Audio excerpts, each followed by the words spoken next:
Welcome. തഹ്മാനാണ്. Anti cancer drugs pharmacology video സീരീസിലെ നമ്മുടെ ആദ്യത്തെ വീഡിയോ, ഫസ്റ്റ് വീഡിയോ. സോ ക്യാൻസറിന് ഉപയോഗിക്കുന്ന മരുന്നുകൾ ഏതെല്ലാമാണ് എന്ന് ബേസിക് ആയിട്ട് നമുക്ക് അറിഞ്ഞാൽ മാത്രമാണ് നമുക്ക് അതിനെപ്പറ്റി കൂടുതൽ ഡീറ്റെയിൽ ആയിട്ട് പഠിക്കാം. സോ കീമോതെറാപ്പി ഏജൻസ് എന്നാണ് ഇതിന്റെ ലോക്കൽ ഭാഷ. അപ്പോൾ അതുകൊണ്ടാണ് ഞാൻ കീമോതെറാപ്പി ഏജൻസ് എന്ന് എഴുതിയത്. ഓക്കെ, നമ്മൾ anti cancer drugs, anti neoplastic agents എന്നൊക്കെ പല രീതിയിൽ നമ്മൾ പറയും. സോ ക്ലാസിഫിക്കേഷൻ നമ്മൾ എക്സാം പോയിന്റ് ഓഫ് വ്യൂ കൂടി നമ്മളൊരു മനസ്സിൽ വേണം. സോ ആ ഒരു രീതിയിലാണ് ഞാൻ ക്ലാസിഫൈ ചെയ്തത്. ക്യാൻസറിൽ കീമോതെറാപ്പി മരുന്നുകൾ എന്തിനാണ് കൊടുക്കുന്നത്? സോ ഇത് നമ്മൾ പല ലക്ഷ്യങ്ങളുണ്ട്. എന്ത് ലക്ഷ്യങ്ങൾ മുൻനിർത്തിയാണ് കൊടുക്കണമെന്ന് ചോദിച്ചു കഴിഞ്ഞാൽ, ഒന്ന് ക്യൂറിന് തന്നെയാണ്. ക്യൂർ ഓർ പ്രൊലോങ്ഡ് എന്ന് വെച്ചാൽ ദീർഘനാൾ, പ്രൊലോങ്ഡ് റെമിഷൻ. ഇതാണ് നമ്മുടെ ഏറ്റവും പരമപ്രധാനമായ ലക്ഷ്യം. പക്ഷെ ഈ ലക്ഷ്യം നമുക്ക് എല്ലാത്തിനും കേസിലില്ല. പൂർണ്ണമായി ഭേദമാക്കുക ക്യാൻസർ, അല്ലെങ്കിൽ തിരിച്ചു വരാതെ ദീർഘനാൾ പിടിച്ചു നിർത്തുക. അതാണ് പ്രൊലോങ്ഡ് റെമിഷൻ. ഇപ്പൊ ക്യൂർ ഉള്ള ക്യാൻസർ ഏതൊക്കെയാണെന്ന് വെച്ച് കഴിഞ്ഞാൽ, കുട്ടികളിലുള്ള അക്യൂട്ട് ലുക്കീമിയയിൽ നമുക്ക് ക്യൂർ ഉണ്ട്. ദെൻ വിൽസൺസ് ട്യൂമറിൽ നമുക്ക് ക്യൂർ ഉണ്ട്. ദെൻ കോറിയോകാർസിനോമ അല്ലെങ്കിൽ ഹോട്ട്സ്കിൻസ് ഡിസീസ് അല്ലെങ്കിൽ കാൻസർ, ദെൻ ചിലതരം ലങ് ക്യാൻസർ, ഇവയിലൊക്കെ നമുക്ക് പ്രൊലോങ്ഡ് ക്യൂർ സാധ്യമാണ്. Prolonged cure. Okay, prolonged cure means prolonged remission ആണ് ഞാൻ ഉദ്ദേശിച്ചത്, ക്യൂർ അല്ല. പ്രൊലോങ്ഡ് റെമിഷൻ നമുക്ക് സാധ്യമാണ്. ഇനി രണ്ടാമത്തെ നമ്മുടെ ലക്ഷ്യം പാലിയേഷൻ ആണ്. പാലിയേറ്റീവ് എന്ന് നമ്മൾ പറയും. പാലിയേഷൻ എന്ന് വെച്ചാൽ ഇവരുടെ ബുദ്ധിമുട്ടുകൾ നമ്മൾ യാതൊരു ലക്ഷ്യമില്ല, ക്യൂർ ആക്കണം എന്ന ലക്ഷ്യമേ നമുക്കില്ല. നമുക്ക് അവരുടെ ബുദ്ധിമുട്ടുകൾ, വിഷമത, വേദന, ക്യാൻസർ മൂലമുള്ള ആ പ്രശ്നങ്ങളൊക്കെ ലഘൂകരിക്കുക, ചികിത്സിച്ച് ഭേദമാക്കലല്ല നമ്മുടെ ലക്ഷ്യം. വേദനകൾ കുറയ്ക്കുക, അതിനൊക്കെ വേണ്ടി കൊടുക്കുന്ന ട്രീറ്റ്മെന്റാണ് നമ്മൾ പാലിയേറ്റീവ് കെയർ എന്ന് പറയുന്നത്. മൂന്നാമത്തത് അഡ്ജുവന്റ് കീമോതെറാപ്പി എന്ന് നമ്മൾ പറയും. അഡ്ജുവന്റ് കീമോതെറാപ്പി എന്ന് വെച്ച് കഴിഞ്ഞാൽ, ഇപ്പോൾ ക്യാൻസറിന് മരുന്ന് മാത്രമല്ല, കീമോതെറാപ്പി മാത്രമല്ല നമ്മൾ കൊടുക്കുക, അതിൽ സർജറി ഉണ്ടായിരിക്കും. Then radiation is another one. ഇതെല്ലാം കൂടി മിക്സ് ചെയ്തിട്ടാണ് നമ്മൾ കൊടുക്കുക അല്ലെങ്കിൽ ഉപയോഗിക്കുക. സോ അപ്പോൾ ഇപ്പോൾ സർജറി, റേഡിയേഷൻ ഒക്കെ കഴിഞ്ഞ് കഴിയുമ്പോഴത്തേക്കും എവിടെയെങ്കിലും കുറച്ച് ക്യാൻസർ സെൽസ് ബാക്കിയുണ്ടെങ്കിൽ ആ കോശങ്ങളെ കൂടി നശിപ്പിക്കുക എന്ന ലക്ഷ്യം വെച്ച് കൊടുക്കുന്നതിനാണ് നമ്മൾ അഡ്ജുവന്റ് കീമോതെറാപ്പി എന്ന് പറയാം. ദെൻ പിന്നെ ഉണ്ട് കേട്ടോ ന്യൂ അഡ്ജുവന്റ്, അങ്ങനെയൊക്കെ പല ട്രീറ്റ്മെന്റ് ഉണ്ട്. ഇതിന് കൂടെ കൊടുക്കുന്ന മറ്റു മരുന്നുകളൊക്കെ ഉണ്ട്. സോ അത്രയും നമ്മൾ പറയുന്നില്ല. കീമോതെറാപ്പി ഏജൻസ് ഉപയോഗിക്കുന്നതിന്റെ ലക്ഷ്യം മാത്രമാണ് നമ്മളിവിടെ പറഞ്ഞത്. ഇനി ക്യാൻസറിന് ഒറ്റ ഒരു മരുന്ന് കൊടുത്തങ്ങ് ട്രീറ്റ് ചെയ്ത് ഭേദമാക്കിയേക്കാം എന്നുള്ള ചിന്തകൾ ഉണ്ടെങ്കിൽ അതില്ല. നമ്മൾ പല മരുന്നുകളാണ് കൊടുക്കുക. പല മരുന്നുകൾ വിവിധ കോമ്പിനേഷൻ ആയിരിക്കും. ഓരോ ക്യാൻസർ അനുസരിച്ചും ഈ കോമ്പിനേഷൻ വ്യത്യസ്തമായിരിക്കും. രോഗികളുടെ സവിശേഷത, ആദ്യത്തെ ദിവസം ഒരു മരുന്ന് കൊടുക്കും, രണ്ടാമത്തെ അല്ലെങ്കിൽ പിന്നീട് ഏഴാമത്തെ ദിവസമായിരിക്കും വേറെ മരുന്ന് കൊടുക്കുക. അതൊരു ഡിഫറെന്റ് മരുന്നായിരിക്കും. പിന്നീട് കുറെ ദിവസം കഴിയുമ്പോൾ വേറെ മരുന്നായിരിക്കും. സോ പിന്നീട് വേറെ ദിവസം കഴിയുമ്പോൾ മറ്റൊരു മരുന്ന്. സോ ഇങ്ങനെ നമ്മൾ ഉപയോഗിക്കുന്നതിന് നമ്മൾ പറയാ റെജിമൻ എന്നാണ്. ക്യാൻസർ റെജിമെൻസ്. റെജിമൻ എന്ന് വെച്ചാൽ ഒറ്റ ഒരു മരുന്നല്ല, കോമ്പിനേഷൻ ഓഫ് ഡിഫറെന്റ് ഡ്രഗ്. അത് കൊടുക്കുന്ന സമയങ്ങൾ വ്യത്യസ്തമാണ്. ഓരോ ഫേസസ് ആയിട്ടായിരിക്കും നമ്മൾ അതിനെ കൊടുക്കുന്ന സമയം, നേരം എല്ലാം വ്യത്യാസമായിരിക്കും. ഇപ്പൊ ഉദാഹരണം പറയുകയാണെങ്കിൽ ABVD ഒരു റെജിമെന്റെ പേരാണ്. ഇത് ഹോട്ട്സ്കിൻ ലിംഫോമയിൽ കൊടുക്കുന്ന. എ എന്ന് വെച്ച് കഴിഞ്ഞാൽ അഡ്രിയാമൈസിൻ ആണ്. അഡ്രിയാമൈസിൻ അല്ലെങ്കിൽ അതിനെ വേറെ ഡോക്സോറൂബിസിൻ എന്ന് നമുക്ക് വിളിക്കാം. B ഫോർ ബ്ലിയോമൈസിൻ ആണ്. V ഫോർ വിൻബ്ലാസ്റ്റ് ആണ്. And D for dacarbazine. So 4 മരുന്നാണ് കൊടുക്കുക. ഇതിൽ 10 ദിവസമായിരിക്കും, ഇതിൽ 7 ദിവസമായിരിക്കും, ഇത് അതിനിടയിൽ 3-ാം ദിവസം തൊട്ട് 8-ാം ദിവസം 10-ാം ദിവസം അങ്ങനെ കൊടുക്കുന്നുണ്ടാവും. ഇത് ലാസ്റ്റ് ആയിരിക്കും കൊടുക്കുക. സോ ഇങ്ങനെ കൊടുക്കുന്നതിനാണ് നമ്മൾ റെജിമൻ എന്ന് പറയുന്നത്. വേറൊന്നും കൂടി ഞാൻ പറഞ്ഞേക്കാം. ചോപ്പ് ഫേമസ് ആയിട്ടുള്ളതാണ് അതൊക്കെ. ചോപ്പ് എന്ന് വെച്ച് കഴിഞ്ഞാൽ C ഫോർ സൈക്ലോഫോസ്ഫമൈഡ് ആണ്. Then this H for hydroxy daunorubicin ആണ്. സോ അത് തന്നെയാണ് നമ്മൾ ഇവിടെ പറഞ്ഞത്, ഡോക്സോറൂബിസിൻ എന്ന് പറയുന്ന മരുന്നാണ്. ദെൻ O ഫോർ ഓൺകോവിൻ ശരിക്കും വിൻബ്ലാസ്റ്റിനാണ്, വിൻക്രിസ്റ്റിനാണ്. ദെൻ പിന്നെ P ഫോർ പ്രെഡ്നിസോളോൺ ആണ്. നോക്കൂ, പ്രെഡ്നിസോളോൺ നമ്മൾ വേറെ പല സ്ഥലത്ത് കോർട്ടിക്കോസ്റ്റെറോയിഡ് ആയിട്ട് പഠിക്കുന്നത്. ഓക്കെ, സോ ഇങ്ങനെ പല കോമ്പിനേഷൻസ്. ഇത് കൊടുക്കുന്നത് നോൺ ഹോട്ട്സ്കിൻ ലിംഫോമയിലാണ്. വേറെ ഒരെണ്ണം കൂടി പറഞ്ഞു നിർത്താം, ഫോൾഫോക്സ് എന്ന് വെച്ചാൽ FO ഫോർ 5-ഫ്ലൂറോയുറാസിലാണ്. ഓക്കെ, L ഫോർ ലൂക്കോവറിന് വേറെ പേരെന്താണ്, ഫോളിനിക് ആസിഡ് ആണ്. Okay, ox for oxaliplatin. Okay, so this is another treatment. ഇത് കോളൻ ക്യാൻസറിന് കൊടുക്കുന്ന. So these are different types of regimen. So don't think ഒറ്റ ഒരു മരുന്ന് കൊടുത്ത് ക്യാൻസർ അങ്ങ് ട്രീറ്റ് ചെയ്തേക്കാം എന്ന് ഒരു വിചാരം വേണ്ട. So we need to learn. എല്ലാ ഗ്രൂപ്പിലെ പറ്റിയ മരുന്നിനെ കുറിച്ച് അറിഞ്ഞാൽ മാത്രമേ നമുക്ക് ഒരു ക്യാൻസറിനെ എങ്ങനെയാണ് ട്രീറ്റ് ചെയ്യുന്നത് അറിയാൻ പറ്റും. ക്യാൻസർ മരുന്നുകളെ പ്രധാനമായിട്ടും നമുക്ക് 2 രീതിയിൽ ക്ലാസിഫൈ ചെയ്യാം. ഒന്ന്, ഡിപ്പെൻഡ്സ് അപ്പോൺ ദ സെൽ സൈക്കിളിന്റെ ഏത് ഘട്ടത്തിലാണ് ഈ മരുന്നുകൾ, നമ്മൾ കൊടുക്കുന്ന മരുന്നുകൾ ഇടപെടുന്നത് എന്നനുസരിച്ച് ക്ലാസ്. അല്ലെങ്കിൽ അല്ലാത്ത രീതിയിൽ ക്ലാസിഫൈ ചെയ്യാം. ക്ലാസിഫൈ ആന്റി ക്യാൻസർ ഡ്രഗ്സ് എന്നൊക്കെയായിരുന്നു പണ്ട്. പക്ഷെ ഇപ്പൊ അങ്ങനെയല്ല. Classify anti cancer drug based on their cell cycle, phases of cell cycle എന്നാണ് ഇപ്പോഴത്തുള്ള ക്വസ്റ്റ്യൻ. സോ നമുക്ക് അത് പഠിച്ചേ പറ്റും. സോ അപ്പൊ നമുക്ക് രണ്ട് രീതിയിൽ ക്ലാസിഫൈ ചെയ്യാം സെൽ സൈക്കിളിനെ ഡിപ്പെൻഡ് ചെയ്തിട്ട്. ഒന്ന് സെൽ സൈക്കിൾ സ്പെസിഫിക്, രണ്ടാമത്തത് cell cycle non specific. So അങ്ങനെ നമുക്ക് ക്ലാസിഫൈ ചെയ്യാം. അപ്പൊ നമുക്ക് സെൽ ഡിവിഷനെ കുറിച്ച് കുറച്ച് പറയേണ്ടി വരും. ഓക്കെ, സോ ഒരു കോശം സെൽ രണ്ടാവുന്നതാണ് സെൽ ഡിവിഷൻ. അതാണ് സെൽ ഡിവിഷൻ. ക്യാൻസറിൽ എന്താ പ്രശ്നം? ക്യാൻസറിൽ സെൽ ഇങ്ങനെ ഡിവൈഡ് ചെയ്തുകൊണ്ടിരിക്കുകയാണ്. അൺകൺട്രോൾഡ് ഡിവിഷനാണ്. സാധാരണ രീതിയിൽ എടുക്കുന്ന സമയമല്ല, പെട്ടെന്ന് ഡിവിഷൻ നടന്നുകൊണ്ടിരിക്കുകയാണ്. നിരന്തരം ഡിവൈഡ് ചെയ്യുകയാണ്. സെൽ ഡിവിഷൻ കൂടുതലാണ്. സെൽ ഡിവൈഡ് ചെയ്യുന്നത് പല ഘട്ടമായിട്ടാണ്. ഓക്കെ, അതിൽ ആദ്യത്തെ ഫേസ് ആണ് G1 ഫേസ് എന്ന് പറയാം. G1 ഫേസ് എന്ന് വെച്ചാൽ സെല്ല് ഗ്രോ ചെയ്യുന്ന ഫേസ് ആണ്, ഗ്രോത്ത് ഫേസ് ആണ്. So this is growth face of the cell. Okay, growth ഫേസിൽ സെല്ലിനകത്തുള്ള ഓർഗനലൈസ് എല്ലാം ഡിവൈഡ് ചെയ്തിട്ട് രണ്ടാകണം, വളർച്ച പൂർത്തിയാക്കി ഒക്കെ റെഡി ആവണം. അടുത്ത ഫേസിൽ ന്യൂക്ലിയസ് ഓർ DNA ഡിവിഷൻ നടക്കേണ്ടത്. സോ അതുകൊണ്ട് ഇതിനെ നമുക്ക് പ്രീ സിന്തറ്റിക് ഫേസ് എന്ന് വിളിക്കാം. അടുത്ത ഫേസ് സിന്തറ്റിക് ഫേസ് ആയതുകൊണ്ട് pre synthetic phase. So this is growth phase. So synthetic ഫേസിൽ നമുക്ക് DNA ആണ് ഡിവൈഡ് ചെയ്യുക. So this second phase S phase is synthetic phase ആണ്. സിന്തറ്റിക് ഫേസ് വെച്ചാൽ DNA പുതിയ ഉണ്ടാക്കി എടുക്കണം. കാരണം ഒരു സെല്ല് ഇങ്ങനെ രണ്ടാവുകയാണെങ്കിൽ ഇതിൽ കുറച്ച് DNA ഉണ്ട്, വേറൊരു ഇതും കൂടി ഉണ്ടാക്കണമല്ലോ, 4 ആവണം. അപ്പോഴാണ് ഇതിനും കൂടി കൊടുക്കാൻ പറ്റും. സോ എവറിത്തിങ് DNA മൊത്തം സാധനങ്ങൾ രണ്ടാവണം. സോ ഗ്രോത്ത് ഫേസിൽ നിന്ന് സിന്തറ്റിക് ഫേസിലേക്ക് പോകുന്ന ഒരു ഘട്ടമുണ്ട്. ഓക്കെ, അതിന് നമ്മൾ G1 to S ഫേസ് എന്നാണ് പറയുക. G1 to S phase. ഇനി S ഫേസ് കഴിഞ്ഞു, DNA രണ്ടായി. ഇനി വീണ്ടും സെൽ ഗ്രോത്ത് ചെയ്യാണ്. So this is a second growth face.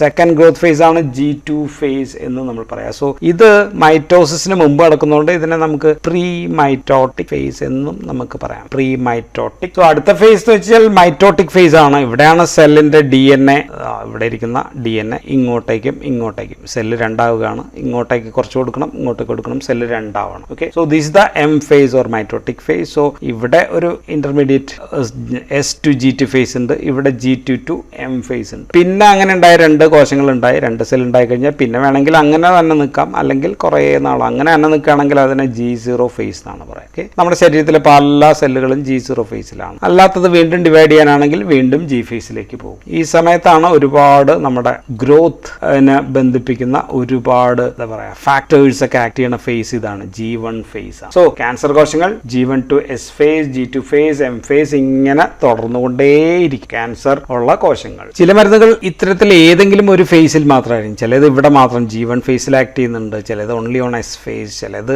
Mitotic ഫേസിൽ മാത്രം. ഓക്കെ, കാരണം എന്താണെന്ന് വെച്ച് കഴിഞ്ഞാൽ ആ ഫേസിൽ ആക്ട് ചെയ്യാൻ മാത്രമായിരിക്കും ആ മരുന്നുകൾക്ക് പറ്റുക. ആ സാഹചര്യങ്ങളൊക്കെ ആ ഫേസിൽ മാത്രമായിരിക്കും, ആ ഘട്ടത്തിൽ മാത്രമായിരിക്കും. സോ അങ്ങനെ ഒരു ഫേസിൽ മാത്രമായിട്ട് ആക്ട് ചെയ്യുന്നതിനാണ് നമ്മൾ സെൽ സൈക്കിൾ സ്പെസിഫിക് എന്ന് പറയുന്നത്. ആ മരുന്ന് നമ്മൾ വേറെ ഏതെങ്കിലും ഫേസിൽ കൊടുത്തു കഴിഞ്ഞാൽ ഒരു ഗുണവും കിട്ടണമെന്നില്ല. അല്ലാത്തത് ഏത് ഫേസിലും ആക്ട് ചെയ്യാൻ പറ്റുന്നതിനെ cell cycle non specific. So we are divided into cell cycle specific drug and cell cycle non specific drug. അപ്പൊ ഇനി നമുക്ക് ഈ സെൽ സൈക്കിൾ സ്പെസിഫിക് ഏതെല്ലാം സെൽ സൈക്കിൾ ഏതെല്ലാം മരുന്നുകളാണ് എന്നാണ് നമുക്ക് അടുത്തായിട്ട് കാണുന്നത്. സെൽ സൈക്കിൾ സ്പെസിഫിക്കിലെ ആദ്യ ഫേസ് എന്ന് വെച്ചാൽ G1. ഈ G1 to S ഫേസിൽ ഇവിടെ S ഫേസിലേക്ക് ആക്ട് ചെയ്യുന്ന മരുന്നുകളാണ് നമ്മൾ ആദ്യം പറയാം. സോ ഇവിടെ നമ്മൾ സെൽ സൈക്കിൾ പഠിക്കുമ്പോൾ ഇവിടെ നമുക്ക് ഏറ്റവും പ്രധാനമായിട്ട് വേണ്ട സെൽ സൈക്കിൾ കംപ്ലീറ്റ് ചെയ്യാനായിട്ട് ആവശ്യമായിട്ടുള്ള സാധനങ്ങളാണ് സൈക്ലിൻ ഡിപെൻഡന്റ് കൈനേസസ് എന്ന് പറയുന്നത്. അതിൽ 4 and 6 ആണ് ഇവിടെ വേണ്ടത്. CDK 4 and 6. സോ ഈ CDK തടഞ്ഞു കഴിഞ്ഞാൽ ഇവിടെ നിന്ന് ഇങ്ങോട്ടേക്കുള്ള വളർച്ച സെൽ നിൽക്കും. സോ അവിടെ നിൽക്കും. CDK 4 and 6 ഇൻഹിബിറ്റേഴ്സ്, അതിനെ തടയുന്ന മരുന്നുകൾ. ഇവിടെ പേര് പഠിക്കാൻ സുഖമാണ്, എല്ലാം സിക്ലിപ്സ് ആണ്. സിക്ലിപ്സ്. ഓക്കെ, സിക്ലിപ്സ്. സോ ഏതൊക്കെയാണ് മരുന്നുകൾ? ആദ്യം നമ്മൾ പാൽബോ എന്ന് എഴുതുക. പാൽബോ സിക്ലിപ്പ്. ഇനി ഞാൻ സിക്ലിപ്പ് എന്ന് എഴുതില്ല. അടുത്തത് അബിമ സിക്ലിപ്പ്. ദെൻ റൈബോ, ഈസി ആയിട്ട് പഠിക്കാം. റൈബോ ന്യൂക്ലിയോസൈഡ് ഒക്കെ ഉള്ളതാണ്. റൈബോ സിക്ലിപ്സ്. സോ ഇതാണ് 3 മരുന്നുകൾ, സിക്ലിപ്സ് ഗ്രൂപ്പിൽപ്പെട്ട മരുന്നുകൾ. പിന്നെ ഒരു മരുന്ന് കൂടി നമുക്ക് പറയാനുണ്ട്, എറ്റോപോസൈഡ് എന്നാണ് പറയുന്നത്.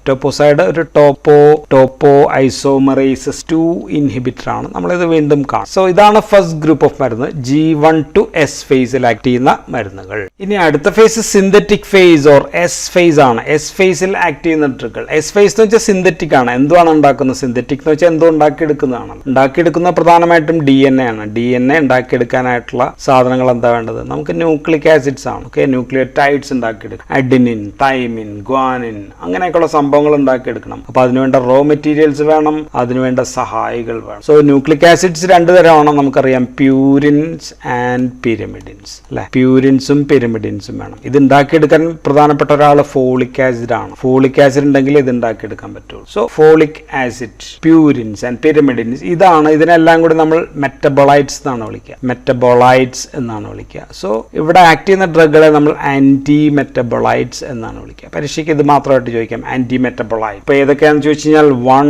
Is folate antagonist. First drug, രണ്ട് ഡ്രഗെങ്കിലും നമ്മൾ ഓർത്തിരിക്കുക, മെത്തോട്രെക്സേറ്റ് ആണ്. മെത്തോട്രെക്സേറ്റ് എന്ന് പറയുന്ന മരുന്ന് ഇത് ആന്റി ക്യാൻസർ ആണ്. ക്യാൻസർ അല്ലാത്ത വേറെ ഒരുപാട് കാര്യങ്ങളിൽ ഉപയോഗിക്കുന്ന മരുന്നാണ്. ഒരെണ്ണം കൂടി ഒന്ന് എഴുതി വെച്ചേക്കാം, പെമിട്രക്സെറ്റ്.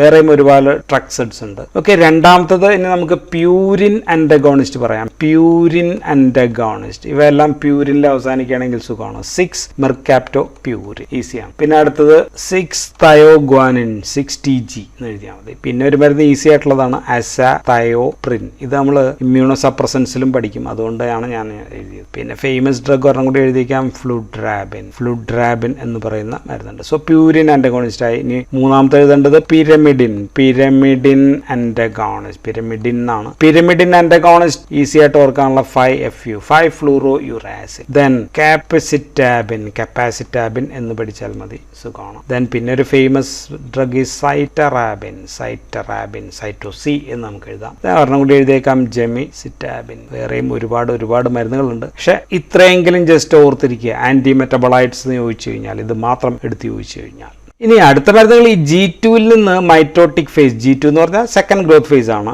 ഇവിടെ ഇങ്ങോട്ടേക്ക് കടക്കാൻ ഇവിടെ എല്ലായിടത്തും ഒരു ചെക്ക് പോയിന്റ്സ് ഉണ്ട് കേട്ടോ. എല്ലാം ശരിയല്ലേ എന്ന് സെൽ പരിശോധിക്കുന്ന ഒരു ഘട്ടമാണ്. സോ ഇവിടെ തടയുന്ന മരുന്നുകളുണ്ട്. ഒന്ന് G2 to M ഫേസോ, G2 to M ഫേസിലേക്ക് കിടക്കുന്ന അവിടെ ഇൻഹിബിറ്റ് ചെയ്യുന്ന മരുന്നുകളാണ്. സോ പ്രധാനപ്പെട്ട മരുന്നുകൾ ഇറിനോ എന്ന് എഴുതുക, ടിക്കാൻ. സോ ടിക്കാൻ ഓർത്തിരിക്കുക. ദെൻ ടോപ്പോ എന്ന് എഴുതുക, ടോപ്പോ ടിക്കാൻ, അതും മരുന്നാണ്. ഇറിനോട്ടിക്കാൻ, ടോപ്പോട്ടിക്കാൻ. സോ രണ്ടും ടോപ്പോ ഐസോമറൈസസ് 1 ഇൻഹിബിറ്റേഴ്സ് ആണ്. നമ്മൾ നേരത്തെ ഒരെണ്ണം പഠിച്ചു, എറ്റോപ്പോസൈഡ്, ടോപ്പോ ഐസോമറൈസസ് 2 ഇൻഹിബിറ്റർ ആയിരുന്നു. ഇത് പക്ഷേ 1 ഇൻഹിബിറ്റർ ആണ്. ഇനി വേറെ മരുന്നിന്റെ പേര് എഴുതി കഴിഞ്ഞാൽ കാംപ്റ്റോ എന്ന് എഴുതുക, കാംപ്റ്റോതെസിൻ. ഇനി ഒരു ആന്റിബയോട്ടിക് ആണ്, ഈസി ആയിട്ട് ഓർക്കുക, ബ്ലിയോമൈസിൻ എന്ന് പറയുന്ന. ഇത് ബ്ലിയോമൈസിൻ എന്ന് കേൾക്കുമ്പോൾ തന്നെ അറിയാം, ആന്റിബയോട്ടിക് ആണ്. സോ ഇതെല്ലാം G2 ഫേസിൽ ആക്ട് ചെയ്യുന്ന മരുന്നുകളാണ്. G2 to M ഫേസിൽ ആക്ട് ചെയ്യുന്ന മരുന്നുകളാണ്. അടുത്ത ഗ്രൂപ്പ് അപ്പോൾ M ഫേസിൽ ആക്ട് ചെയ്യുന്നതാണ്. M for mitotic phase. Mitosis നടക്കുകയാണ് അല്ലെ. സെൽ മൈറ്റോസിസ് എന്ന് വെച്ചാൽ ഡിവിഷൻ ഓഫ് ന്യൂക്ലിയസ് ആണ്. സോ ഇത് സെല്ലാണെങ്കിൽ ന്യൂക്ലിയസ് ആദ്യം ഡിവൈഡ് ചെയ്യുന്നു, ദെൻ സെൽ സൈറ്റോപ്ലാസം ഡിവൈഡ് ചെയ്യും. ന്യൂക്ലിയസ് ഡിവൈഡ് ചെയ്യുന്നത് മൈറ്റോസിസ് എന്ന് പറയും. ഇത് ഡിവൈഡ് ചെയ്യുന്നത് മൈറ്റോസിസ് തന്നെയാണ്, സൈറ്റോകൈനസിസ് എന്നാണ് പറയാം. സൈറ്റോകൈനസിസ് രണ്ടും നടക്കുന്ന ഫേസ് ആണ്. സോ ഏതെല്ലാമാണ് മരുന്നുകൾ? M ഫേസിൽ ഉപയോഗിക്കുന്ന മരുന്നുകൾ, മൈറ്റോട്ടിക് ഫേസിൽ ഉപയോഗിക്കുന്ന മരുന്നുകൾ വിൻക ആൽക്കലോയിഡ്സ് ആണ്. വിൻക കാദ്രാന്തസ് റോസിയസ് ശവനാറ് ചെടിയിൽ നിന്ന് കിട്ടുന്ന മരുന്നുകളാണ്. വിൻക്രിസ്റ്റിൻ ആണ് ഒരെണ്ണം. വിൻ എഴുതുക, ബ്ലാസ്റ്റിൻ വേറൊരു മരുന്നാണ്. ഇനിയുണ്ട് ഇഷ്ടം പോലെ, തൽക്കാലം അവിടെ വെച്ച് നിർത്താം. ദെൻ ടാക്സൈനും ചെടിയിൽ നിന്നാണ്, പസഫിക് യു പ്ലാന്റിൽ നിന്ന് കിട്ടുന്നതാണ്. പാക്ലിടാക്സൽ ആണ് ഒരു മരുന്ന്. ദെൻ ഡോസിടാക്സൽ ആണ് വേറൊരു മരുന്ന്. ദെൻ പിന്നെ ഒരു മരുന്ന് എസ്ട്രാമസ്റ്റിൻ ആണ്. എസ്ട്രാമസ്റ്റിൻ ഈസ്ട്രോജനും നമ്മളിനി പറയാൻ പോകുന്ന മസ്റ്റിൻ അതും കൂടി ചേർന്നാണ്, പക്ഷെ അത് ആക്ട് ചെയ്യുന്നത് M ഫേസിലാണ്. ദെൻ ഇനിയും മരുന്നുകൾ വേണമെങ്കിൽ ഇക്സാബെപ്പിലോൺ എന്ന് പറയുന്ന ഒരു മരുന്നുണ്ട്. ദെൻ പിന്നെ എറിബുലിൻ എന്ന് വെച്ചാൽ കടലിനടിയിലുള്ള സ്പോഞ്ചിൽ നിന്ന് കിട്ടുന്ന മരുന്നാണ്. ഇന്ന് ഉപയോഗത്തിലായി വന്നേ ഉള്ളൂ, ഞാൻ പറഞ്ഞു എന്ന് മാത്രമേ ഉള്ളൂ. മിനിമം ഈ 3 എണ്ണം ഇത്രയും ഓർത്തിരിക്കുക. ഈ 3 ഗ്രൂപ്പുകൾ ഒന്ന് ഓർത്ത് വെച്ചേക്കുക. സോ ഇതെല്ലാം M ഫേസിൽ ഇടപെടുന്ന അല്ലെങ്കിൽ ആക്ട് ചെയ്യുന്ന മരുന്നുകളാണ്, മൈറ്റോട്ടിക് ഫേസ് ഇൻഹിബിറ്റേഴ്സ്. ഇത്രയും മരുന്നുകളുടെ പേര് ഞാൻ പറഞ്ഞെങ്കിലും ക്യാൻസറിന് പ്രധാനമായിട്ട് ഉപയോഗിക്കുന്ന പ്രധാനപ്പെട്ട മരുന്നുകളൊന്നും തന്നെ ഇവിടെ വന്നിട്ടില്ല. അതെന്തുകൊണ്ടാണ് വരാത്തതെന്ന് വെച്ചാൽ those drugs R cell cycle non specific ആണ്. സെൽ ഏത് ഘട്ടത്തിലാണ് എന്നൊന്നും ഒന്നും അവ നോക്കില്ല. They will just destroy. അവയെ നമ്മൾ സൈറ്റോടോക്സിക് ഡ്രഗ്സ് എന്നാണ് വിളിക്കുക. Cytotoxic drugs. സൈറ്റോടോക്സിക്കിൽ തന്നെ സെൽ സൈക്കിൾ സ്പെസിഫിക് ആയിട്ടുള്ള മരുന്നുകളുണ്ട്. ഓക്കെ, അത് നമ്മൾ പിന്നീട് ഞാൻ പുറകെ പറയും. എങ്കിലും ആദ്യം നമുക്ക് just cell cycle non specific ആയിട്ടുള്ള ഡ്രഗുകൾ ഏതൊക്കെയാണെന്ന് നോക്കിക്കഴിഞ്ഞാൽ അതിലേറ്റവും പ്രധാനം ആൽക്കൈലേറ്റിംഗ് ഡ്രഗ് ആണ്. ആൽക്കൈലേറ്റിംഗ് ഏജൻസ് എന്നാണ് അവയെ വിളിക്കുക. ആൽക്കൈലേറ്റിംഗ് ഏജൻസ് എന്ന് വെച്ചാൽ പേരിൽ തന്നെ ഉണ്ട്, ആൽക്കൈലേറ്റ് ചെയ്യുക. ആൽക്കൈൽ ഗ്രൂപ്പ്സ് എന്ന് വെച്ചപ്പോൾ ഒരു CH3 ഒരു ആൽക്കൈൽ ഗ്രൂപ്പാണ്. CH3 CH2 എന്ന് പറഞ്ഞാൽ ഒരു ക്ലോറിനും കൂടി ചേർക്കാം.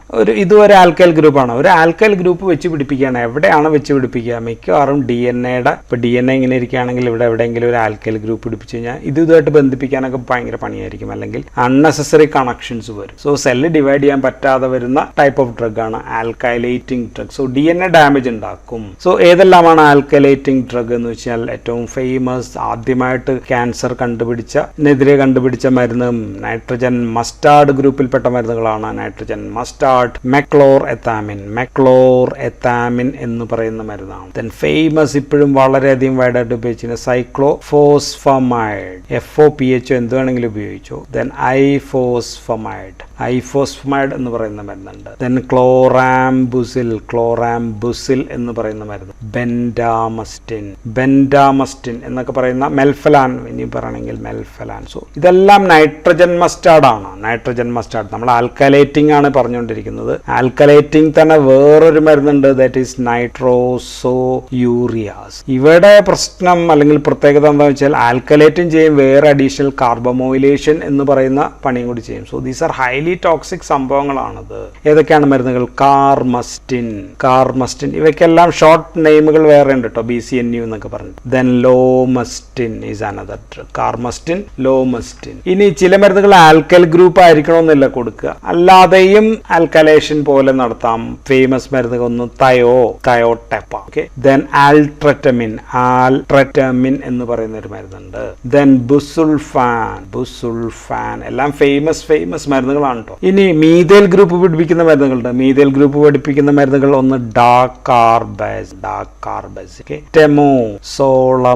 ടെമോസോളമൈഡ് എന്ന് പറയുന്ന ഒരു മരുന്നുണ്ട്. ദെൻ ഡാകാർബസിൻ പോലുള്ള ഒരു മരുന്നാണ് പ്രോകാർബസിൻ. ഇനി ചില മരുന്നുണ്ട് അവ ആൽക്കൈലേറ്റ് അല്ല ചെയ്യുക, ആൽക്കൈലേറ്റിംഗ് ലൈക്ക് എന്നാണ് നമ്മളൊക്കെ അവയെ വിളിക്കുക. ആൽക്കൈലേറ്റിംഗ് ലൈക്ക് കാരണം അവ ചെയ്യുന്ന പോലെ തന്നെയാണ് ചെയ്യുക, പക്ഷെ ആൽക്കൈൽ ഗ്രൂപ്പിന് പകരം ആ മരുന്നുകളുടെ ആ ഗ്രൂപ്പ് ആയിരിക്കും പിടിപ്പിച്ചു. ഉദാഹരണത്തിന് അവ പ്ലാറ്റിനം കോമ്പൗണ്ട്സ് എന്നായിരിക്കും. സിസ്പ്ലാറ്റിൻ ഫേമസ് ഡ്രഗ് ആണ്. ഫിസ്പ്ലാറ്റിൻ അതിന്റെ ഒരു വെറൈറ്റിയാണ് ഓക്സാലിപ്ലാറ്റിൻ എന്ന് പറയും. Then carboplatin. സോ ഈ പ്ലാറ്റിനം കോമ്പൗണ്ട്സ്, ഈ പ്ലാറ്റിനം ആ മരുന്നുകൾ DNA അങ്ങ് വെച്ച് പിടിപ്പിക്കുകയാണ്. It just like alkylation, but it is not alkyl group അല്ല എന്ന് മാത്രമാണ് അതിന്റെ ഒരു വ്യത്യാസം. സോ ഇതൊക്കെയാണ് സൈറ്റോടോക്സിക് ആയിട്ടുള്ള പ്രധാനപ്പെട്ട മരുന്നുകൾ. Cell cycle non specific. ഇനി സെൽ സൈക്കിൾ സ്പെസിഫിക് ആയിട്ട് നമ്മൾ പഠിച്ച മരുന്നുകൾ തന്നെ സൈറ്റോടോക്സിക് ഉണ്ട്. അപ്പൊ അതും കൂടി ജസ്റ്റ് ഏതൊക്കെയാണ് ഞാൻ പറഞ്ഞു പോയേക്കാം. ഇനി ഈ ഗ്രൂപ്പ് ഓഫ് മരുന്നുകൾ ഞാൻ ഓൾറെഡി പറഞ്ഞു സൈറ്റോടോക്സിക് തന്നെയാണ്, സൈറ്റോടോക്സിക് ആണ്, but these are cell cycle specific ആണ്. സെൽ സൈക്കിൾ സ്പെസിഫിക് ആയിട്ടുള്ള ഇപ്പോൾ ഓൾറെഡി നമ്മൾ പറഞ്ഞു കഴിഞ്ഞ മരുന്നുകളാണ്. ഒന്ന് ഫോളേറ്റ് ആന്റഗോണിസ്റ്റ്, ഏതൊക്കെയാണ്? മെത്തോട്രെക്സേറ്റ് പോലെയുള്ള മരുന്നുകൾ. പ്യൂരിൻ ആന്റഗോണിസ്റ്റ് ഏതാണ്? 6-തയോഗ്വാനിൻ പോലെയുള്ള മരുന്നുകൾ, അല്ലെങ്കിൽ 6-മെർകാപ്റ്റോപ്യൂരിൻ പോലെയുള്ള മരുന്നുകൾ. ദെൻ പിരമിഡിൻ ആന്റഗോണിസ്റ്റ് നമ്മൾ പറഞ്ഞത് 5-ഫ്ലൂറോയുറാസിൽ പോലെയുള്ള മരുന്ന്. ദെൻ പിന്നെയുള്ളത് മൈക്രോട്യൂബ്യൂൾ ഡാമേജിങ് എന്താണെന്ന് നമ്മൾ വീണ്ടും പഠിക്കാം. സോ ഇത് നത്തിങ് ബട്ട് വിൻക ആൽക്കലോയിഡ്സ് തന്നെയാണ്. വിൻക ആൽക്കലോയിഡ്സ് മരുന്നുണ്ട്. ദെൻ ടാക്സൈൻസ് എന്ന് പറയുന്ന മരുന്നുണ്ട്. ദെൻ എസ്ട്രാമസ്റ്റിൻ നമ്മൾ നേരത്തെ പറഞ്ഞതാണ്. എറിബുലിൻ നമ്മൾ പറഞ്ഞതാണ്. ഓക്കെ, ടാക്സൈൻ എക്സാമ്പിൾ ഏതായിരുന്നു? പാക്ലിറ്റാക്സൽ പോലെയുള്ള മരുന്നുകൾ. ദെൻ ടോപ്പോ ഐസോമറൈസസ് 2 ഇൻഹിബിറ്റർ ആണ്. അതേതാണ് നമ്മൾ പറഞ്ഞത്? എറ്റോപ്പോസൈഡ്. ദെൻ ടോപ്പോ 1 പറഞ്ഞു. ടോപ്പോ 1 ഇൻഹിബിഷൻ ഏതാണെന്നാണ് നമ്മൾ പറഞ്ഞത്? ടോപ്പോ എന്ന് തന്നെ എഴുതുക. ടോപ്പോട്ടിക്കാൻ, ഇർനോട്ടിക്കാൻ പോലെയുള്ള മരുന്നുകൾ. Okay, so these all are cell cycle specific. പിന്നെ ഉള്ളത് ആന്റിബയോട്ടിക്സ് ആണ്. സോ അപ്പൊ നമ്മൾ ആ ക്ലാസിഫിക്കേഷന് പുറത്തു വന്നു. ഇനി antibiotic drugs, this can be some are cell cycle specific. നമ്മളിപ്പോൾ പറഞ്ഞതായിരുന്നു ബ്ലിയോമൈസിൻ സെൽ സൈക്കിൾ സ്പെസിഫിക് ആണ്. ഇപ്പൊ ഏതെല്ലാമാണ് ഈ മരുന്നുകൾ? ഒന്നും പേര് ശരിയായിട്ട് ഓർത്തു വെച്ചേക്കുക. ആക്ടിനോമൈസിൻ D ആണ്, അതിനെ ഡാക്ടിനോമൈസിൻ എന്നും പറഞ്ഞ് നമ്മൾ വിളിക്കും. ദെൻ ഡോക്സോറൂബിസിൻ ഉണ്ട്, ഡോണോറൂബിസിൻ. ഇനിയും ഒരുപാട് റൂബിസിൻ റൂബിസിൻ ഉണ്ട്, ഇഡാറൂബിസിൻ, എപ്പിറൂബിസിൻ എന്നൊക്കെ പറഞ്ഞിട്ട് റൂബിസിൻസ് വേറെയും ഉണ്ട്. ദെൻ മൈറ്റോസാൻത്രീൻ എന്ന് പറയുന്ന മരുന്നുണ്ട്, മൈറ്റോസാൻത്രീൻ. ബ്ലിയോമൈസിൻ ഞാൻ എഴുതുന്നില്ല, വീണ്ടും ഒരിക്കൽ പറഞ്ഞു. ദെൻ മൈറ്റോമൈസിൻ സി എന്ന് പറയും. സോ ഇത്രയാണ് സൈറ്റോടോക്സിക് ഡ്രഗുകൾ എന്ന് പറയാ. ചിലത് സെൽ സൈക്കിൾ സ്പെസിഫിക് ആണ്, ചിലത് സെൽ സൈക്കിൾ സ്പെസിഫിക്. ഇനി ഇത്തരം പ്രവർത്തനമൊന്നും ഇല്ലാത്ത മറ്റ് ചില ആന്റി ക്യാൻസർ ആയിട്ട് വൈഡായിട്ട് ഉപയോഗിക്കുന്ന മരുന്നുകളുണ്ട്. അവയുടെ പേര് കൂടി ഓർത്ത് വെച്ചേക്കുക. ഹൈഡ്രോക്സിയൂറിയ സിക്കിൾ സെൽ അനീമിയയിലൊക്കെ ഉപയോഗിക്കുന്ന മരുന്നാണ്. എൽ എസ്പെരാജിനേസ് ഒരു ബ്ലഡ് ക്യാൻസറിൽ, പിള്ളേരിലുള്ള ബ്ലഡ് ക്യാൻസറിൽ മാത്രം ഉപയോഗിക്കുന്ന മരുന്നാണ്. ട്രെറ്റിനോയിൻ എന്ന് വെച്ച് കഴിഞ്ഞാൽ വൈറ്റമിൻ എ ഡെറിവേറ്റീവ് ആണ്, മോക്കുരുവിനൊക്കെ ഉപയോഗിക്കുന്ന ചില മരുന്നുകളുടെ ഒരു ഡെറിവേറ്റീവ് ആണ്. ദെൻ ആഴ്സനിക് ട്രയോക്സൈഡ് AML എന്ന് പറയുന്ന ക്യാൻസറിന് മാത്രം ഉപയോഗിക്കുന്ന സ്പെഷ്യൽ ആയിട്ടുള്ള ഒരു മരുന്ന്. ദെൻ പിന്നെ ഒരെണ്ണം കൂടി പറയാനാണെങ്കിൽ താലിഡോമൈഡ് എന്ന് പറയുന്ന ഒരു മരുന്നുണ്ട്, നിങ്ങൾ കേട്ടിട്ടുണ്ടാവും ആ മരുന്ന്. അല്ലെങ്കിൽ താലിഡോമൈഡ് പോലെയുള്ള മരുന്നുകൾ നമുക്ക് ഈ ഗ്രൂപ്പിൽ പെടുത്താം. മറ്റു ഉപയോഗങ്ങളൊന്നുമില്ല, സ്പെഷ്യലൈസ്ഡ് യൂസ് ആണ്. So these are some other drugs. So we are classified now cell cycle specific, non സ്പെസിഫിക്കും കണ്ടു. പിന്നെ നമ്മൾ ക്ലാസിഫൈ ചെയ്ത് രണ്ടാമത്തെ ക്ലാസിഫിക്കേഷൻ ആണ് ഇപ്പം പറഞ്ഞുകൊണ്ടിരിക്കുന്നത്, സൈറ്റോടോക്സിക് ഡ്രഗ്. സൈറ്റോടോക്സിക്കിൽ നമ്മൾ രണ്ട് വിഭാഗം കണ്ടു. ഒന്ന് ആൽക്കലൈറ്റിംഗ് ഏജന്റ്സ് പോലെയുള്ളത് കണ്ടു, പിന്നെ ഈ പറഞ്ഞതെല്ലാം കണ്ടു. ഇനി അടുത്ത ക്ലാസിഫിക്കേഷൻ നമുക്ക് പറയാനുള്ളത് ടാർഗറ്റഡ് ഡ്രഗ്സ് ആണ്. സോ ഇതാണ് പുതിയ ഗ്രൂപ്പ് ഓഫ് മരുന്നുകൾ. ഇത് സൈറ്റോടോക്സിക് ഡ്രഗ് അല്ല. These are acting on specialised target. സെല്ലിനകത്ത് പോയിട്ട് ന്യൂക്ലിയസിലോ എവിടെയോ ഏതെങ്കിലും ഒരു പ്രത്യേക ടാർഗറ്റിൽ മാത്രമാണ്. So only act on that particular target and arrest the growth of this. So ഇത് ഒരുപാട് ഗ്രൂപ്പ് ഉണ്ട്. ഞാൻ അതിൽ പ്രധാനപ്പെട്ട കുറച്ച് മാത്രം, ഏറ്റവും എളുപ്പമുള്ളതും എളുപ്പത്തിൽ പഠിക്കാവുന്ന കുറച്ച് ഇമ്പോർട്ടൻ്റ് ആയിട്ടുള്ളത് മാത്രം. BCR-ABL tyrosine kinase inhibitors. BCR-ABL അല്ലാതെ ടൈറോസിൻ കൈനേസ് ഇൻഹിബിറ്റേഴ്സും ഉണ്ട്, പക്ഷെ ഇത് പ്രധാനപ്പെട്ട മരുന്നാണ്. ഇമാറ്റിനിബ് എന്ന് പറയുന്ന മരുന്ന്. ദെൻ അതിൻ്റെ തന്നെ വേറെ വെറൈറ്റി ആണ് നിലോറ്റിനിബ് ആൻഡ് ഇമാറ്റിനിബ്. വേറെയും ഒരുപാട് നിബ്സ് ഉണ്ട്. ദെൻ രണ്ടാമത്തത് EGF എപ്പിഡെർമൽ ഗ്രോത്ത് ഫാക്ടർ എന്നാണ്, റിസപ്റ്റർ ആന്റഗോണിസ്റ്റ്. നമ്മൾ പറഞ്ഞു ഒരു സെല്ല് ഗ്രോ ചെയ്യണമെങ്കിൽ ഒരുപാട് ഗ്രോത്ത് ഫേസ് നമ്മൾ പറഞ്ഞു. ആ ഗ്രോത്ത് ഫേസിൽ ഉള്ള ഒരു ഇതാണ് എപ്പിഡെർമൽ ഗ്രോത്ത് ഫാക്ടർ. അതിനെ തടയുന്ന മരുന്നുകൾ ജെഫിറ്റിനിബ് എന്ന് പറയുന്ന മരുന്ന്. സെറ്റുക്സിമാബ് വെരി വെരി ഇമ്പോർട്ടൻറ്റ് മരുന്നുകളാണ് ഇതെല്ലാം. ദെൻ ക്യാൻസർ കോശങ്ങൾക്ക് ഏറ്റവും അധികം വേണ്ടത് ബ്ലഡ് ആണ് അല്ലെ, ആൻജിയോജനസിസ്. ബ്ലഡ് വേണമെങ്കിൽ, ബ്ലഡ് അവിടെത്തണമെങ്കിൽ പുതിയ ബ്ലഡ് വെസൽ ഉണ്ടാക്കണം. സോ അതിന് അവർ ആൻജിയോജനസിസ് നടത്തും, ആൻജിയോജനസിസ് ഇൻഹിബിറ്റേഴ്സ്. അത് തടയുന്ന മരുന്നുകളുണ്ട്. ബെവാസിസുമാബ്. സോ ഇതൊരു മോണോക്ലോണൽ ആന്റിബോഡിയാണ്, അതുകൊണ്ടാണ് ഇങ്ങനെ ഒരു പേര്. സുനിറ്റിനിബ്.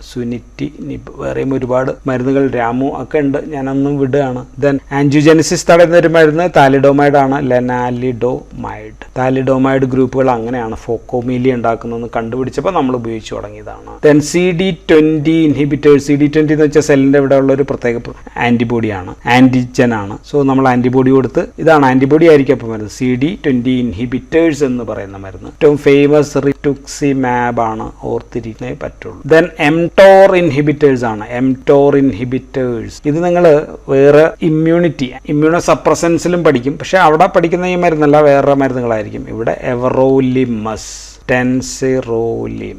ഇപ്പം ഇറങ്ങുന്ന ഒരു മരുന്ന് ഞാൻ പറഞ്ഞിട്ടില്ല. ഇനി വേണമെങ്കിൽ നമുക്ക് പറയാവുന്നത് ഇമ്മ്യൂണോതെറാപ്പി മരുന്നുകളൊക്കെ ടാർഗറ്റഡ് ഡ്രഗ് ആണ്, ക്യാൻസർ ഇമ്മ്യൂണോതെറാപ്പിയിലുള്ള മരുന്നുകളെല്ലാം. പക്ഷെ അതൊക്കെ ഞാൻ വിട്ടിട്ട് ഏറ്റവും പ്രധാനപ്പെട്ട, ഓർത്തിരിക്കാൻ എളുപ്പമുള്ള കുറച്ച് മാത്രം എടുത്തു എന്ന് മാത്രമേ ഉള്ളൂ. ഇനി നമുക്ക് ഉപയോഗിക്കാവുന്നത് ഹോർമോൺസ് ആണല്ലേ. ഇപ്പോൾ പുരുഷന്മാരിൽ ഹോർമോൺ ഉണ്ട്, സ്ത്രീകളിൽ ഹോർമോൺ ഉണ്ട്. സ്ത്രീകളിലുള്ള ഒരു ഹോർമോൺ കൂടുന്നത് കൊണ്ടാണ് എന്തെങ്കിലും ക്യാൻസർ വരുന്നെങ്കിൽ പുരുഷന്മാരൊരു ഹോർമോൺ കൊടുക്കുക, അല്ലെങ്കിൽ അതിനെതിരായിട്ടുള്ള ഹോർമോൺ. സോ ഇങ്ങനെയുള്ള പരിപാടിയാണ് നമ്മൾ ഉപയോഗിക്കുക. One hormone is glucocorticoids hormonal action മാത്രമല്ല, ആന്റി ക്യാൻസർ ആക്ഷൻ വരെയുള്ള മരുന്നുകളാണ്. ഇപ്പോൾ ഉദാഹരണത്തിന് പ്രെഡ്നിസോളോൺ നമ്മൾ ഓൾറെഡി ഒരു സ്ഥലത്ത് പറഞ്ഞു. ഇനി ഇത് ക്യാൻസറിൽ ആന്റി ക്യാൻസർ എഫക്റ്റ് അല്ലാതെ അഡ്ജുവന്റ് അല്ലെങ്കിൽ സൈഡ് മരുന്നായിട്ട് മിക്കവാറും എല്ലാ ക്യാൻസർ ട്രീറ്റ്മെന്റിനും കൊടുക്കുന്ന ഒരു മരുന്നാണ്. സോ കോർട്ടിസോൾസ് ഓർ കോർട്ടിസോൾ ലൈക്ക് പ്രെഡ്നിസോളോൺ, പെട്ടെന്ന് ഓർക്കാനാണെങ്കിൽ പ്രെഡ്നിസോളോൺ പോലെയുള്ള മരുന്നുകൾ. ദെൻ ഈസ്ട്രോജൻസ് ഓർക്കുക, ഈസ്ട്രോജൻ സാധാരണ നമ്മൾ ഉപയോഗിക്കുക. എത്തിനൈൽ ഈസ്ട്രാഡയോൾ ആണ് നമ്മുടെ ഏറ്റവും പ്രധാനപ്പെട്ട ഈസ്ട്രോജൻ വായിലൂടെ കൊടുക്കാവുന്നത്. Then selective estrogen receptor modulators ഓർക്കുകയാണെങ്കിൽ ടാമോക്സിഫെൻ എന്ന് പറയുന്ന മരുന്ന് ഓർക്കുക, പെട്ടെന്ന് ഓർക്കാവുന്നത്. ദെൻ SCR ഡൗൺ റെഗുലേറ്റേഴ്സ് ഏതാണ്? ഫുൾ വെസ്ട്രൻഡ് എന്ന് പറയുന്ന മരുന്ന് ഓർക്കാം. അരോമാറ്റേസ് ഇൻഹിബിറ്റേഴ്സ് ഉണ്ട്. അരോമാറ്റേസ് എന്ന് വെച്ചാൽ ടെസ്റ്റോസ്റ്റിറോണിനെ ഈസ്ട്രോജൻ ആക്കി മാറ്റുകയാണ്, അതിനെ അരോമാറ്റേസ് ചെയ്യുന്നു. അതിന് തടയുന്ന മരുന്നാണ് ലെട്രസോൾ എന്ന് പറയുന്ന മരുന്നുണ്ട്. എക്സിമെസ്റ്റിൻ എന്ന് പറയുന്ന മരുന്നുണ്ട്. ദെൻ ആന്റി ആൻഡ്രോജന് എതിരായിട്ട് ആന്റി ആൻഡ്രോജൻ എഴുതുക. ആന്റി ആൻഡ്രോജൻസ് ഏതാണ്? ഫ്ലൂട്ടമൈഡ് പോലെയുള്ള മരുന്നുകൾ. ദെൻ 5-alpha റിഡക്ടേസ് BPH-നൊക്കെ ഉപയോഗിക്കുന്നതാണ്. ഫിനാസ്ട്രൈഡ് ഉണ്ട്, ഡ്യൂട്ടാസ്ട്രൈഡ് ഉണ്ട്. ഞാൻ വീഡിയോ ഫുള്ളായിട്ട് ചെയ്തിട്ടുണ്ട്. ദെൻ GnRH അഗോണിസ്റ്റ്, നഫാറലിൻ പോലെയുള്ള മരുന്നുകൾ ഓൾറെഡി ഞാൻ വീഡിയോ ചെയ്ത് കഴിഞ്ഞിട്ടുണ്ട്. ദെൻ പ്രൊജസ്റ്റിൻസ് പല ഉപയോഗത്തിന് ഉപയോഗിക്കും, ഹൈഡ്രോക്സി പ്രൊജസ്റ്റിൻ പോലെയുള്ള മരുന്നുകൾ. So these R hormones which we can use. So നമ്മൾ വേറെ ക്ലാസിഫിക്കേഷൻ ആണ് cytotoxic drugs, targeted drugs and hormone. So ഇതാണ് ത്രിപാഠിയിലൊക്കെ കാണുന്ന ക്ലാസിഫിക്കേഷൻ, പ്രധാനപ്പെട്ട ക്ലാസിഫിക്കേഷൻ. പരീക്ഷയ്ക്ക് സെൽ സൈക്കിൾ സ്പെസിഫിക് ഏതാണെന്ന് ചോദിച്ചു കഴിഞ്ഞാൽ നമ്മൾ ആ രീതിയിൽ എഴുതുക. ഇനി ഇത്രയും ആന്റി ക്യാൻസർ മരുന്നൊക്കെ പഠിച്ചു കഴിഞ്ഞാലും ചിലപ്പോൾ ചോദ്യം വരിക, what are the natural anti cancer drugs? അങ്ങനെ ഒരു ചോദ്യം വരാം. പ്രകൃതിയിൽ നിന്ന് കിട്ടുന്ന ഏതൊക്കെയാണെന്ന് ചോദിച്ചാൽ മൈക്രോട്യൂബിൾ ഡാമേജ് നമുക്കറിയാം, vinca, then taxane, estramustine, then epothilone. Estramustine complete natural ഒന്നുമല്ല, എറിബുലിൻ നാച്ചുറൽ ആണ്. ദെൻ കാംപ്റ്റോത്തസിൻ, ടോപ്പോട്ടിക്കാൻ, എർനോട്ട്, ഇതൊക്കെ ടോപ്പോ ഐസോമറൈസസ് 1 and 2 ഇൻഹിബിറ്റേഴ്സ് ആണ്. Then these are antibiotics, anthracycline diones പോലെയുള്ള മരുന്നുകൾ. ഓക്കെ. ദെൻ പോഡോഫിലോടോക്സിൻസ് ഉണ്ട്, എറ്റോപോസൈറ്റ്, ടെറ്റനിപ്പോസൈറ്റ് പോലെയുള്ള മരുന്നുകൾ. സോ അപ്പോൾ ചെടികളിൽ നിന്ന് കിട്ടുന്നത് മാത്രം ചോദിക്കുകയാണെങ്കിൽ ആന്റിബയോട്ടിക്സ് ഒഴിവാക്കുക, ഈ ആന്റിബയോട്ടിക്സ് ഇത്ര ഒഴിവാക്കുക. അല്ല നാച്ചുറൽ എന്ന് ചേർക്കുകയാണെങ്കിൽ ഇതും എല്ലാം കൂടി ചേർക്കും. സോ ഇങ്ങനെ നിങ്ങൾ ഡെറിവേറ്റീവ് ക്വസ്റ്റ്യൻ ആണ്. സോ എല്ലാം പഠിപ്പിക്കാൻ പറ്റില്ല. സോ ഇത് കൂടി പഠിച്ചു വെച്ചേക്കുക. 2 മാർക്കിന്റെ ചോദ്യമായിട്ട് ചോദിക്കാവുന്നതാണ്. What are the natural products or what are the plant anti cancer compounds എന്ന് വെച്ച് കഴിഞ്ഞാൽ ജസ്റ്റ് വിൻക ഇങ്ങനെയുള്ള കാര്യങ്ങൾ ആലോചിച്ചത്. So that's all in this classification നമ്മൾ പറഞ്ഞു. ഇനി നമുക്ക് ഓരോ ഗ്രൂപ്പ് ഓഫ് മരുന്നുകളിലേക്കാണ് പോകേണ്ടത്. അതിനു മുമ്പ് നമുക്ക് ജനറൽ ടോക്സിറ്റി എന്താണെന്നും കൂടി നോക്കിയിട്ട് വേണം പോകാൻ. ദെൻ സ്പെഷ്യലൈസ്ഡ് ടോക്സിറ്റി ഞാൻ ഓൾറെഡി വീഡിയോ ഇട്ടിട്ടുണ്ട്. Okay. So that's all in this video. Thank you for watching.